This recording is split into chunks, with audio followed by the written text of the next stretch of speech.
ద్వాదశ రాశుల్లో ఒకటి వృషభ రాశి. ఈ వృషభ రాశి వారికి మే మాసం 2026 సంవత్సరం వీరికి అత్యద్భుతంగా ఇండస్ట్రీలు కానివ్వండి, ఏదైనా స్థాపించడానికి కానివ్వండి, ఏదైనా నిలబెట్టుకోవడానికి ఎంతోమందికి ఉపాధి అవకాశాలు కల్పించేలాగా చేసేదానికి ప్రయత్నం అయితే ఈ మాసంలో చేస్తే ఖచ్చితంగా మీకు ఉంటుంది.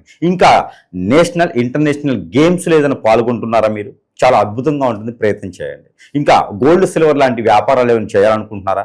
హోటల్ రంగంలో రావాలనుకుంటున్నారా? ఖచ్చితంగా మే మాసంలో మీరు ప్రయత్నం చేస్తే అనుకున్నది సాధించేందుకు వెనకంజు వేరు, ఖచ్చితంగా మీరు ముందు ముందు పై స్థానానికి వచ్చేలాగా ఉంటుంది కాబట్టి ప్రయత్నం చేయండి. ఇకపోతే మీకు ఒక చిన్న గండమూడి కనిపిస్తూ ఉంది.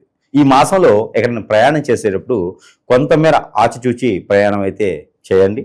ఇక పోతే మీరు ఇక ఫుడ్ విషయంలో కూడా ఆరోగ్య సమస్య, మీకు బ్యాక్ పెయిన్, షోల్డర్ పెయిన్, అలానే మీకు స్టమక్ రిలేటెడ్ సమస్యలు, బ్లడ్ రిలేటెడ్ సమస్యలు కూడా కొంతమేర కనిపిస్తామని 15వ తారీఖు తర్వాత. కాబట్టి మీరు అందరూ కూడా ఏం చేస్తారంటే కనుక చిన్నపాటి పరిహారాలు చేసుకోవాలి. దాంతోపాటు మీరు అనుకున్న పని ముందుకు వెళ్ళలేకపోతున్నా, ఏ పని అనుకున్నా అర్థంగా పడుతున్నా, అష్టదిబ్బందిని అయిపోతున్నా, ఎందులో వ్యాపారంలో అడుగుపెట్టినా, పార్ట్నర్షిప్లో అడుగుపెట్టినా, జాబ్లో అడుగుపెట్టినా కూడా మీ వరకు మాత్రమే మీకు ఏం అర్థం కావట్లేదు, మైండ్ పని చేయట్లేదు అంటే మీ మీద ఏదో తెలియని వ్యక్తులు కాదు, తెలిసిన వ్యక్తులు చెడు క్రియ చేయించి ఉంటారు.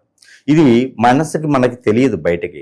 ఇది ఏదైనా సమీప దూరంలో ఉన్నటువంటి గురువు గారికి సంప్రదిస్తే మాత్రమే దీనికి తగ్గటువంటి పరిష్కార మార్గం అయితే మనకి లభ్యపడుతూ ఉంది. ఇకపోతే మీకు పరిహార మార్గం కూడా మనం గ్రహించినట్టయితే కనుక ఎక్కడైనా సరే ఆవులు కానీ కుక్కలు కానీ ఉంటే వాటికి ఉప్పు వేయకుండా చేసినటువంటి గోధుమ రొట్టెలు తినిపించడం ద్వారా మీకు అన్ని రకాల సమస్యలు పరిష్కార మార్గం చూపించలేకపోయినా ఉపశమనం అయితే లభ్యపడుతూ ఉంది. ఈ మార ప్రయత్నం చేయండి.